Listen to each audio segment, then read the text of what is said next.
Hey guys, so today we are going to be going over Moa, one of the best light units in the game, and one of the highest HP units in the game. It's actually very hard to kill her. So, you guys don't have her yet, but she is going to be coming up soon. She is going to likely be released alongside Lucretia's Job Plus event, which is a wedding event. I assume that you guys are going to get it relatively soon, but you might get the swimsuits first. When Moa first comes out, she's not going to seem like super great. She's basically just going to be like a light version of Carla. However, eventually, when White Day comes around, or whenever Gumi decides to release it after you guys get Gate 5, she is going to get her Job Plus. And her Job Plus turned her into an absolute monster of a unit. I mean, she is devastatingly powerful. So this is actually a Nenso skin, and I actually do really like the skin, and I'm really happy I managed to get hold of it. So it is attached to a limited Nenso though, just so you guys know. It's not super easy to get. So let's go ahead and start with her Kaigan, in which you should just max every single gate available to you. She's that good. Now naturally, gate 1 is going to just be for the raw stats of it all. Her gate 2 is going to upgrade her attack and HP passive to give additional HP, which she really does like, as well as some damage versus males, which is actually relatively helpful because there are a lot of male units in this game, like antagonist male units. So do keep that in mind. It's not like super helpful, but you're mostly doing this gate for the HP. Her normal leader skill is 50% HP, 30% physical attack, and plus 20 to Dark Exploit. However, when you get her Kaigan leader skill, it is going to change to 50% HP, 20% light damage, 10% physical attack, and 20% Dark Exploit, which is basically just going to let her run magic units with her as like a 50-20 leader skill with the additional Dark Exploit, which is already super good. 40 to an offensive stat, no matter what kind of modifier it is always a really good leader skill, and a lot of the light mages these days have light magic, so they can abuse that. Now, as for her Gate 4, once again, this is for stats, also a little extra attack. And finally, moving on to her Gate 5, which is going to change her reactive. The normal Berserker reactive would get you 20 gems every time, 20 jewels every time you get hit. I wish it was 20 gems. However, this upgraded form is going to give you 30 jewels when you get hit, as well as give you 30 magic resist, which can stack 2 times over the turn. So if she's constantly getting hit with magic, she's going to resist it more and more. Very, very good Gate 5. It also helps to get all those extra jewels on her, because as I'm sure you know by now, the Raksha or Berserker kit is very jewel hungry. The skills take a lot of jewels to use, like around 60 to 80 per skill. So getting all of those extra jewels is definitely a welcome thing. So let's take a look at her limited Nenso. So for the base stat, it is HP. Nothing super to be like super happy about it. I mean, a little bit of HP is fine, but it's not really going to change anything. Now, for the group skill, for the Lustberg group skill, it's going to give strike attack power and dex.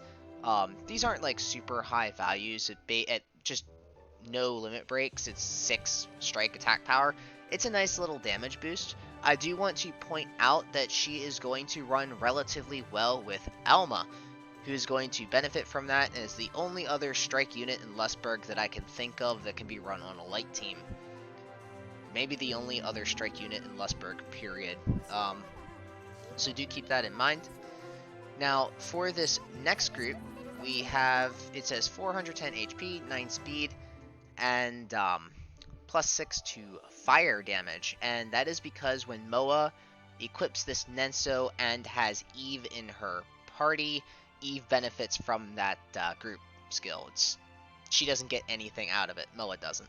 However, if we go down here, we see 323 HP, and that is Dark Exploit again. Once again, it's just more damage. All of Moa's skills are light. So, yeah, just more damage. If it's max limit break, it's single target at 10 single target attack resistance, which is not super helpful, to be honest. There is a vision ability on this Nenso, and it is going to be a single target light attack. It actually does quite a bit of damage, and I'll showcase that when I go into the map. And it's also going to drop your jewel spent rate to minus 100%, so the next attack you do will be free. But other than that, that's all I have to say on that Nenso. So, this is what pretty much breaks her. This VCR right here. So don't get me wrong. Moa is incredibly powerful even without her Nenso and VCR. But the VCR takes it to the next level. So the stats on this are 50 physical attack, 40 dex, plus 8 to area attack, so like AoEs, and plus 15 dark resistance. However, those aren't the stats we're after. We are after the weapon ability, which is going to give her a snowball of 70% physical attack and 70% dex after hitting 10 enemies. So every single time she attacks, she's going to get 7% physical attack and 7% dex up to 70%. And before you know it, Moa has almost 2,000 physical attack, and she's just destroying everything. It's a very, very good VCR, and I do want to point out this works on all Rakshas. So if you get your hands on this VCR, it'll work for Carla too. It'll also work for Gino, and yeah, I think that's the only other Raksha we have right now. Also, let's just face it. I mean, look at those things. They're like padded gloves with flowers. They're awesome. So, I don't actually normally run Wonder Cronus. I was trying something with that. So normally, with Moa, for armor or an HP equip for that matter, I would run Alchemist Scarf or Regen Armor for the regen. So I know that Rakshas have that Guts meme on their kit. However, Moa, while she can use it, wants to be attacking. Moa has other ways to survive on a map than just Guts meming, and having that extra regen is very nice. Don't forget that now that we have Kasumi, Kasumi can up Moa's base healing for like 3 turns, and that will let her heal even more off of the regen, keeping her alive even longer. Moa has an insane HP stat that you want to abuse, and Regen Armor or Alchemist Scarf is a way to abuse it. However, that isn't the only thing we can run. If we want to do a little bit of extra damage, we can always use Nina's Red Rabbit for an additional 10 Dark Exploit and 390 HP. Now, obviously, this is a little less safe, but you are going to do a bit more damage. Other HP gear is fine. Basically, it's do you want damage, do you want a lot of HP, or do you want regen? You gotta pick one of the 3. If you want a lot of HP, obviously the Tamamo VCR is always going to be a good option, or any other high HP piece of gear. And don't forget that Wonder Chronos is an option if you want the clock up. So, for the third piece of gear, I normally run some kind of attack or speed gear on her. Ott's Eye Patch is perfectly fine. It's a free piece of speed gear. It's going to give her strike modifier. A good piece of gear all around. However, you can actually run Carla's VCR from the Bolt Nenso, which is 10 speed, 1 jump, I believe, 15 fire resistance, and I'm sorry, that's 15 fire damage. She doesn't actually get anything out of that. And stop resistance plus 50. And it'll also give her an additional attack. I'm just running it for the fun right now. She doesn't actually need this to be good. It's not as though it's like particularly great on her, but it is a 10 speed accessory, and I wanted the extra jump because movement is always a good thing. Other options include add any kind of speed or damage modifier that you don't have. Let's say you want raid damage, you want giant damage. You could always run like Mikasa's Scarf for the Titan bonus or the giant bonus damage. Anything will really do in this slot. She's not particularly picky about it. I normally run Saint Meteor for the extra heal. Any kind of damage reduction piece of gear is also completely fine. Whatever you want, she can pretty much run, and there is no particular item that's going to be so significantly great that it's going to dwarf all of your other options. So, moving on to her loadout, you're going to run basically her unique everything except for her subs. You are going to want to run the Beastmaster sub from the attack Beastmaster, which is going to give her additional attack, speed, and 2 jump.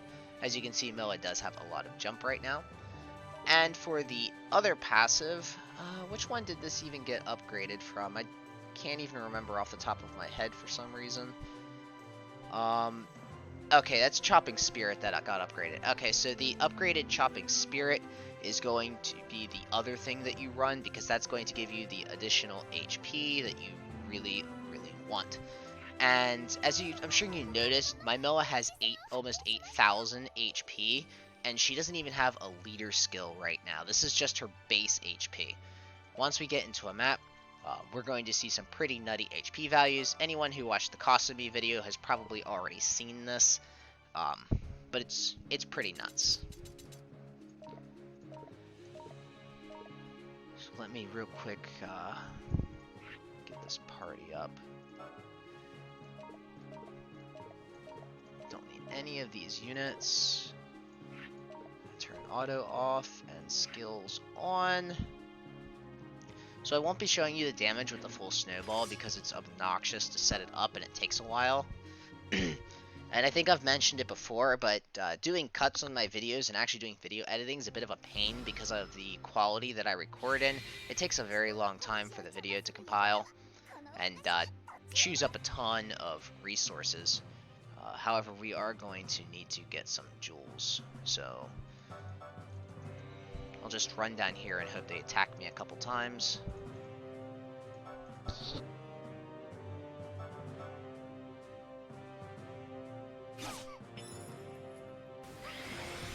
So there you can see the Gate 5 reactive, giving her 30 jewels.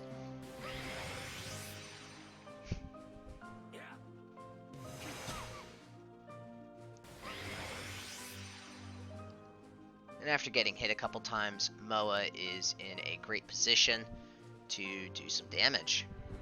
So let's go through her kit. So the standard Raksha kit is still mostly here. There's been 2 new skills added, however, and one of the skills has been slightly modified. So the first skill that was added was this 50 jewel skill right here, and this is an AoE and drain skill, which is super freaking nice. This is one of the reasons that Moa is so hard to kill now. She just drains back all of the damage she takes without too much of a worry.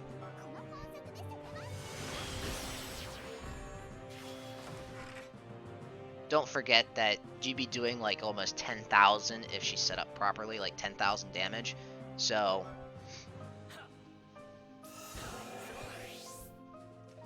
as for, I should probably gather myself some more jewels, to be honest, because I'm going to need a lot of jewels for what I'm about to do.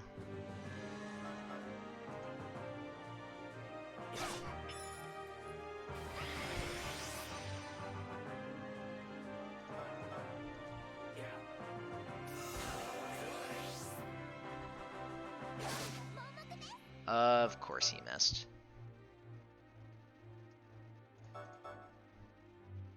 You know, I should have just attached the raid pouch to her and gathered the jewels manually instead of hoping that they would hit me.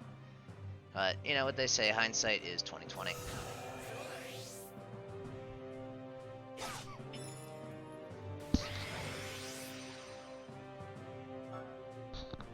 Alright, so now we have enough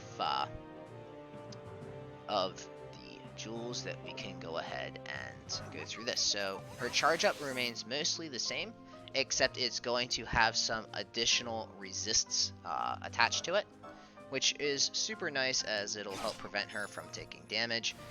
Specifically, those resists are slash resistance, missile resistance, and magic resistance plus 40. So moving on to her next new attack. As you can see, there are 280 jewel light attacks down here. One of them is the standard Raksha AoE. You guys already know what that does, so I'm not going to bother with it. However, the next one is a little bit different. Now, this one you get from getting her to level 85 and doing her battle tactics. And it is super nice as it will drain a part of the enemy's max jewels. So if the enemy has a lot of jewels, she can not only use this 80 joule attack, but she can also drain back like more joules than she even used to begin with, allowing her to launch more attacks in the next turn, meaning that she doesn't need to get hit or gather more joules. Gotta love those little star effects, right? So, I'm going to show off some of the subkit here, although the subkit itself is not anything super special, as far as Rakshas go. But naturally, I have to get more joules.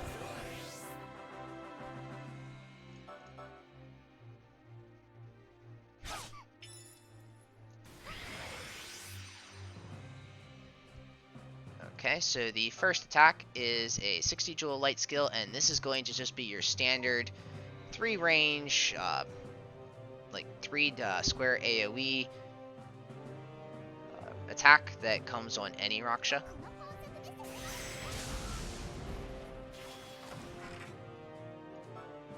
And amount of joules again.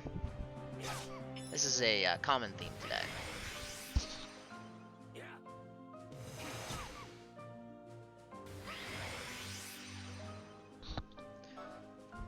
So the next attack is an AoE. It's 50 joules, and this is just going to inflict the charm status on the enemies.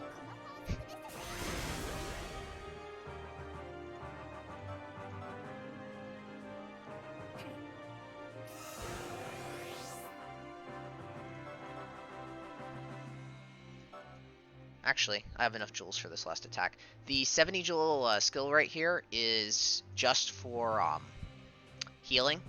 It's a 50% rate heal. Do not forget that if you use Kasumi on her beforehand and up her healing, that will increase that rate heal to make it better. So let's just go ahead and show off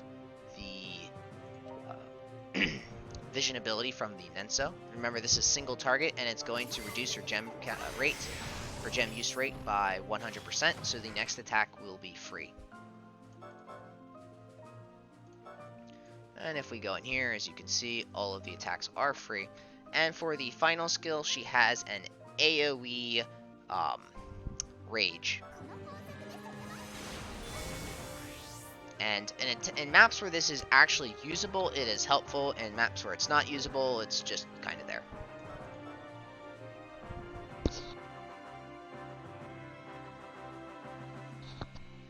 So that is actually it for the kit itself. What makes this kit work mostly is the insanely high HP values on Moa, as well as her insanely high damage values. Do not forget that Moa is a berserker, and as all berserkers are, dead allies are going to substantially increase the amount of damage she does. So Moa, with her extremely large HP pool, is going to go into a map. She's going to do a lot of damage up front. However, that is not even close to her final form. You're going to stack your snowball as you go through the map, and if you are in a very difficult map and you have allies that are dying off, the combination of the dead ally modifier and the snowball, Moa is going to be hitting like 16 to 20k plus damage with most of her skills on dark enemies. With the charge up at least. So keep that in mind. It's if you are in a no death map, Moa is actually still a very good option because of the snowball. However, you can't really see her true power without dead allies on your side. So there is always that stipulation when it comes to berserkers. However, overall, Moa is definitely a unit worth getting. She is in the normal pool and has a normal hard quest, which means that you don't necessarily have to pull super hard to get her. You'll be able to get her eventually, whether it's through gacha or through a pick ticket from like a 5k box or something. So take your time. When Moa gets her hard quest in global, you're definitely going to want to start farming her right away. She wants all of her gates, and it's going to take a very long time, but it is worth spending that time. Once she gets her job plus, a lot of new players in Japan, I would actually advise just fragging her to 85 in Japan, and farming her Kaigan from there if you can get a hold of her Job Plus, because she is that powerful. She's not a limited unit, yes, however, the amount of time it would take to farm her from scratch is just too long. You want to have her power right up front. She's that good. I don't normally talk up units quite this high unless they're going to be super game changing, and Moa is a game changer. So, thanks for listening as always, guys, and I will see you next time.